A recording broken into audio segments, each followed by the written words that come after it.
Welcome to Steel City. Is everybody ready to go? Let's proclaim the greatest radio show.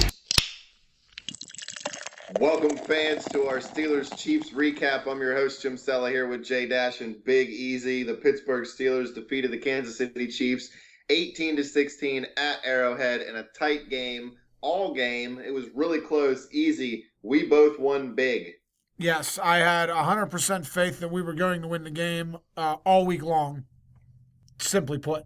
Dash, do you know how many total yards the Chiefs had of offense in the game? I'd guess 227. Do you know how many yards of field goals Boswell had in his 6 kicks? No, I do not. More than 227.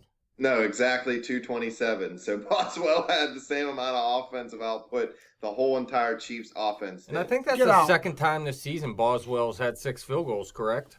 I think maybe he just had 5. 5? I think he had 5 in a game. I don't think he had 6 in a game. Maybe. I could be wrong. Who knows? But I think the Kansas City Chiefs came out with a horrible game plan, really. You look at the first drive of the game, Alex Smith came out. He was using all his weapons. It ended up with an Albert Wilson touchdown, a guy we mentioned in the preview that can come up. He doesn't have a ton of targets, but he'll come up with a big play here and there, and came up with the touchdown. But he was using everyone. He was finding ways to get Kelsey the ball, Turi the ball, a couple runs, obviously. But that was all scripted, and after that, they really fell apart offensively, and it was really because, to me, what the hell is Alex Smith throwing the ball 34 times for, and they run the ball as a team 14 times, give the ball to Spencer Ware 8 times on the ground. They average 4.4 yards per carry, and you already mentioned, Jim, it was a close game all game long. It was never more than 8 points at any point in the game that the Steelers led by. So why wasn't Kansas City running the ball? It wasn't like they were just getting stuffed in the backfield when they tried. Even there was a lot of first downs where they could have ran the ball. Instead, they'd throw a middle screen to Spencer Ware and it'd lose 2 yards on it because it was a horrible pass. I just didn't understand what they were trying to do offensively. Just to correct myself, Boswell did have 6 field goals against the Bengals earlier in the year. Ball. The Chiefs were idiots. I think Andy Reid was a product of what Easy was talking about in our Steelers New England episode. I think he was just trying to he outcoached himself. He overthought things and tried to get around the Steelers' good run defense and take advantage of their supposedly porous pass defense, which any Steeler fan knows has not been porous at all during this winning streak. So I think he got in his own head. I think he ruined his own offense by doing that. The Chiefs' strength is to run the football. Teams have run the football with success against Pittsburgh in certain points of the game. So I think they would have been a lot better off trying to do that. Dash, I agree with you. I don't know why the hell they did it. I just think Andy Reid just kind of got in his own mind. Yeah, Travis Kelce came up with pretty much the game you said he would, Jim. About 5 catches for 77 yards. You said maybe 80-some yards, I believe. So you were pretty much dead on. But he made a couple bad plays in his game. He dropped that pass, like the 5-yard line or something that could have set them up. And he had that bad penalty in the game as well when who was it that he just shoved to the ground? Cockrell. And that could have cost him, but Jeremy Maclin came up with a big play to get that first down anyways. It was like 3rd and 19 or something, and Maclin came up with that big play to stay in bounds and get the first down. But then Travis Kelce, after the game, came out and said the ref that called that penalty against James Harrison, that holding call at the end of the game on a 2-point conversion, should never be able to ref again because it wasn't a holding call and it was just terrible and the ref doesn't deserve his life pretty much. Travis Kelce is a frickin' moron. That was the most blatant holding I've seen all season. Yeah, Kelce said he doesn't even deserve to work at Foot Locker. Is that the comment? Yes. Yeah. Yeah, Kelsey's an idiot. Everybody holds James Harrison. It happens constantly. I couldn't believe that they called it in that situation. I'll tell you that. Usually, the refs don't throw flags at that point in the game, but Harrison's constantly held, so it doesn't surprise me at all. We see it every week over and over again. Believe Yeah, so Because he just gets down and under them dudes on the corner, man. To say Yeah. that's not holding those moronic. And Alex Smith, actually, he didn't come out like a jack-off like Kelsey did, but Alex Smith said it wasn't holding as well. Alex Smith went to Utah, so he doesn't know anything. But yeah, I lost respect for Travis Kelsey after those comments and after just what he did in the game. He was acting like a piece of crap, man. And, you know, a lot of people on social media too, and I know it's just a bunch of idiots, but they're the ones calling Pittsburgh terrible people, and they're saying our defense takes cheap shots and we never get calls because we're the Steelers and Roger Goodell loves Pittsburgh. Roger Goodell suspended Roethlisberger when he wasn't even charged with anything. He constantly drug tests James Harrison and harasses him. He suspended other Pittsburgh players for infractions. How the hell does Roger Goodell love Pittsburgh? I'm not going to sit here and say he picks on the Steelers, but in no way, shape, or form does he show favoritism towards the Steelers. Blah, blah, blah, blah, blah. Who cares about Roger Goodell, to be dead honest with you?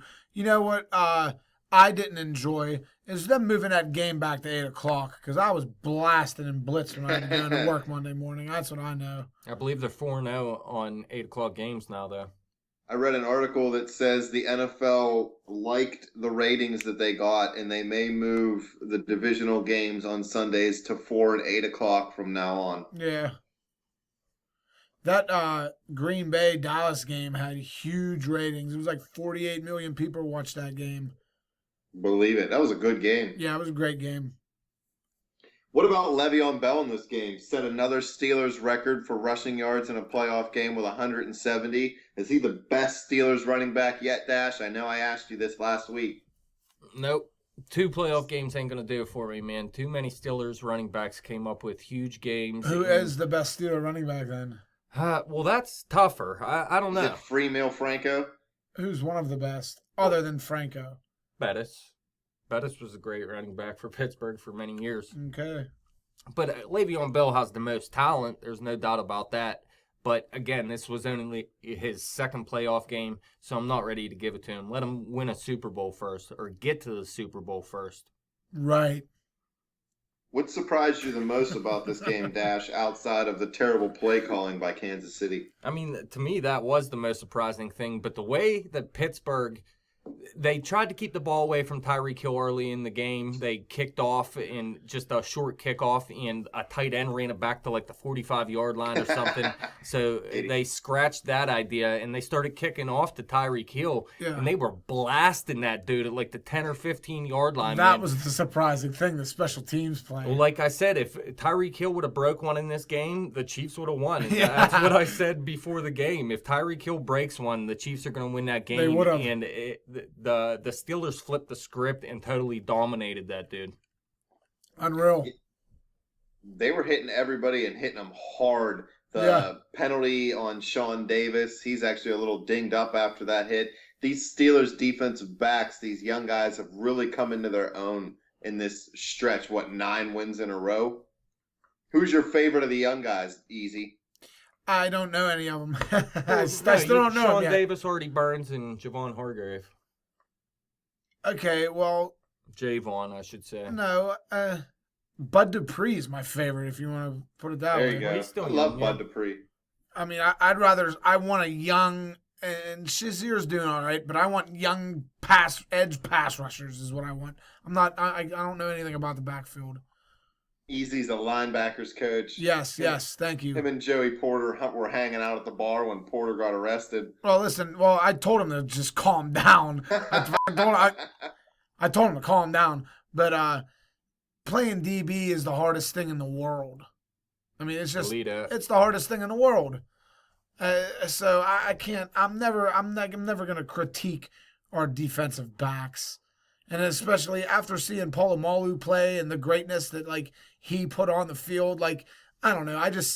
When I watch football, I still see him running around with the hair flowing, and I don't know. The guys that are back there, they're doing the best they can. It's the hardest job in the world. I can't. They're only rookies. They just got to stay with it. And they played a great game. I'll tell you that. That big 2-point conversion play that Sean did after that penalty for him to come back and make that play. Because, hell, what happens if they tie that game there at 18? That's the question I want to ask you, Jim. They make that 2-point conversion and tie that game. What happens then? I wouldn't be up $137. Yeah, I'd be negative 80. Yeah. I'd be negative. I don't know. If they score on that 2-point conversion and tie it up, I mean, Roethlisberger drove Pittsburgh down a few times this year to win games, but Kansas City's defense held us out of the end zone. And what are the chances of Boswell making 7 out of 7 in a game? I mean, I understand he was on point, but that last one almost looked like it wasn't going to go in. Yeah. The time was running out on Boswell. But I liked Boswell's comments after the game and, immediately after and also Killer B to the press corps. He seems like a level-headed dude, and I have the utmost confidence in him going into Gillette Stadium. Yeah, who was the guy we had before him? I already can't remember his name. Sweesham? Yeah. Do you guys miss him? Or are you glad he blew his knee out? No, Boswell sold me last season. As soon as they signed Boswell last season, he started the ball. We were all over Boswell like last season, like a Boswell. Yeah, like a boss. Dude's balling, although he looks like he's skinnier than I am. I can't believe that guy plays football. Well, what about Jesse James in this game? Yeah. Well, you know what? Here's the thing. Did he get open, or did the defensive scheme from Kansas City just not worry about him and left him open? That's what I'd like to know.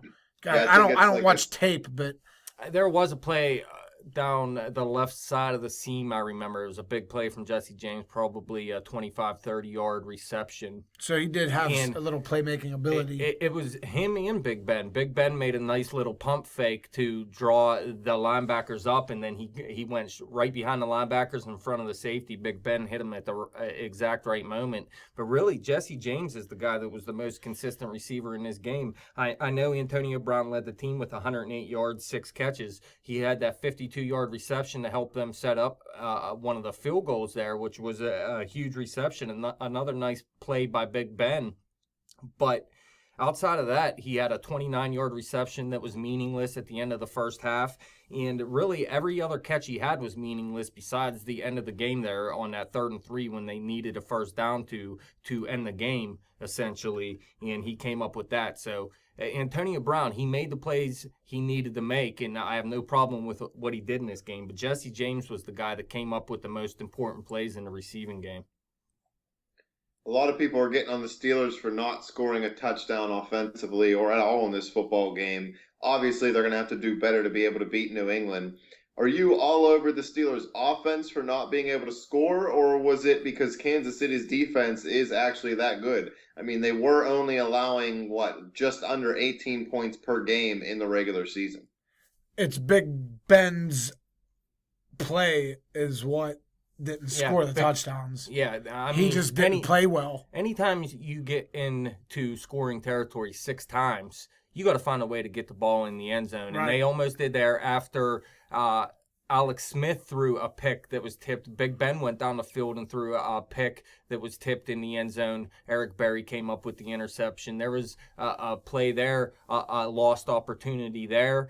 And you just got to find a way to get the ball into the end zone. Yeah. If you can't do this against New England, you're going to lose. You're not going to win with 6 field goals against the New England Patriots. Probably not going to win with 8 field goals against the New England Patriots. So I think it's Big Ben, man. He was off on some of his throws in this game. He really needs to step up. We've seen him once or twice this season, especially after he got hurt. Probably once after he got hurt, really step up and put the team on his shoulders. It's time for him to do that because – and we know he can, though. That's the great thing about it. Yeah, he can. That's why we're talking about it right now. He can definitely do that, and that's why one of the reasons they're still in the AFC playoffs at this point, not because he's done anything that great, is because he is such a good quarterback that he doesn't make the crucial mistakes to cost his team a game, and he's at least done that. He hasn't been making crucial mistakes over this winning streak, but he also hasn't been going out there and winning games for him. Not that he needs to with the way Le'Veon Bell's running the ball right now in the playoffs, but that ain't going to last forever, and at some point Big Ben got to step up and put this team on his back, though. Easy. If Pittsburgh wins the Super Bowl with this offense and Big Ben not throwing a lot, does that diminish it for him? Never. He gets that 3rd Super Bowl, blah blah blah blah blah blah blah blah blah blah. And he gets that third Super Bowl, I'm going to the Hall of Fame. Just don't go to the football game. They win a Super Bowl, we're spread live from the celebration downtown. No doubt about it. Dash, does the offense worry you going into New England? Absolutely. The offense has worried me all season long. Are you losing sleep over Why? it? Because they're a 30-point per game team that's scoring 24 points per game. That's why. What's one less touchdown's got you nervous? One less touchdown per game over the course of a season is like 100 points, dude. More than 100 points.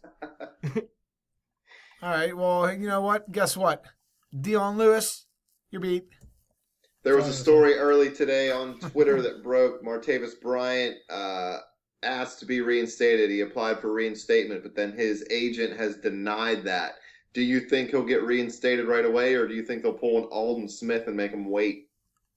It doesn't matter right now, does it? No, Well, he can't come back till next year. He means nothing to the Steelers. Not right I now, don't he know. doesn't. This offense has struggled all year because they have second receiving threat. Is he still under some type of contract or something? Yeah, he's still under contract. Yes. For when? Till when? Probably through next season. Or it might be a restricted free agent after this year. How good is a dude going to be that didn't even play? That's what I'd like to know. I don't know. Ask Adrian Peterson. Yeah. Adrian, he was hurt. I don't know. Yeah, you're right. Whatever. Can you name another NFL star that's been in a situation like this that has come back and shined?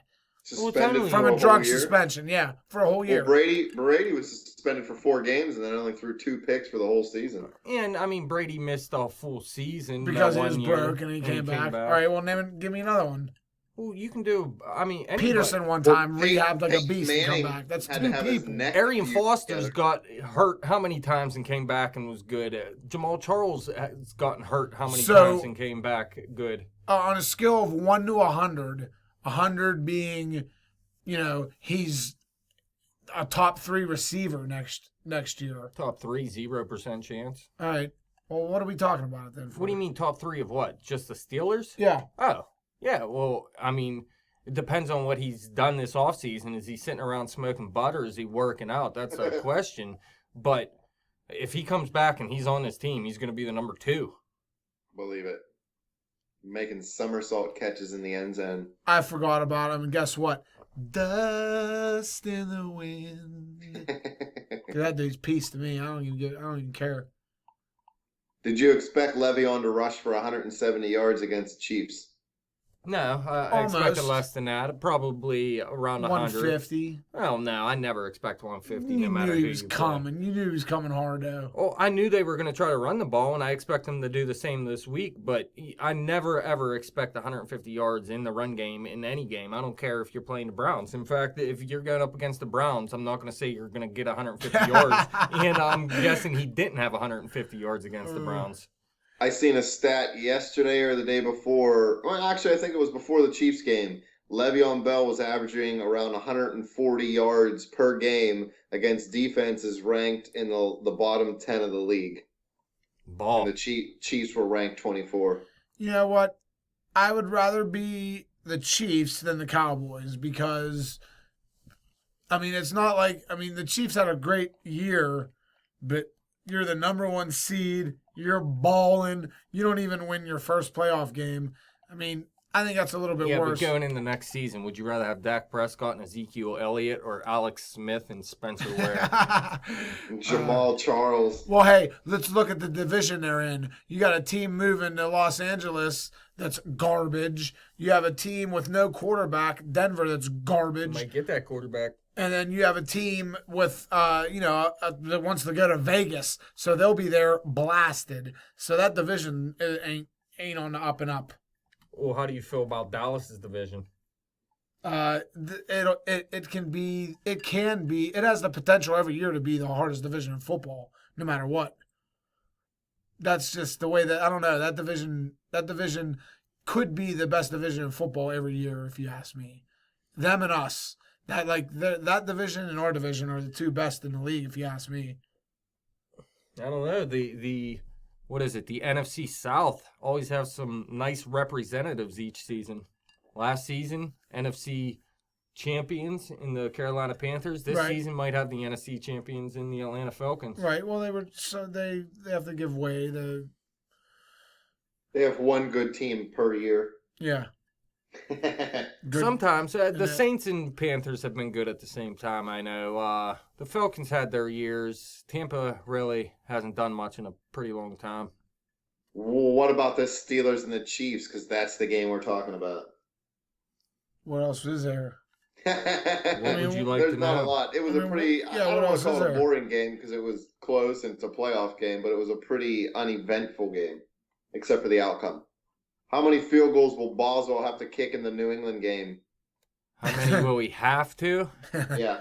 Everyone they trot him out there for. Because There if you he go. misses, we're beat. The pressure's Oh, on now, yeah. But to all my fans in Kansas City, good year. I see you, but Jabal Charles, where's he at? He ain't gonna do nothing. Spencer Ware, you're beat. Tyreek Hill, he's gonna start partying and doing drugs, and he already has a drug issue or something, right? No, he beat his girlfriend. Oh, he beat his girlfriend. Yeah, he already has issues. So I actually like him in that division, though. Is this year a victory for Pittsburgh already? No, I think from what we've seen in the past, it's Super Bowl or bust with Pittsburgh, right? That's how I see it, but people tell me I'm crazy. Well, when you got Big Ben, you can have a good season. If they lost, you could say, hey, pretty good season, better than past couple years. But Well, how about when you have Big Ben, a guy who's won 2 Super Bowls, been to 3, Super Bowl or bust. it depends what happens. If they go out and lose by 1 point with 2 seconds left in this game, maybe it's a success. They go out and get blown out by 40 points, season was a bust. You know what I mean? So it's all predicated on the outcome of this game. Yeah, like, if there's it's a a- blowout or not. If there's like a blatant pass interference call that they don't call and we lose the game because of it, and is the season a bust? No. But if they get blown out, then yeah, you're beat. I look at it, how can you not see it that way? Because you still made the AFC Championship. How many years of Cowers was a bust to you in this state of mind? I don't even remember football back then. I've lost Well, it. he's made 2 Super Bowls. He won 1, lost 1. Only one good year then. Yeah, Yeah. it's tough to say. Right. But yeah, it's always Super Bowl or bust until you lose, and then you can think about it. Not much else going on in this football game. Boswell scored a lot of points. The Steelers pulled it out. They're moving on to New England, taking on the Patriots in Foxborough for a right to go to Super Bowl 51. Hopefully the Steelers can score some touchdowns in that game. Fans, hit us up on Twitter at bet_the_spread. Hit me up on Twitter at betjimthewin. Let us know what you think's going to happen in that game. Let us know how you feel about this past game. Go to our Facebook page at facebook.com/betthespread. Check out all our great content there. Come back to YouTube, click subscribe, send it to your friends. I hear people in Pakistan love the spread.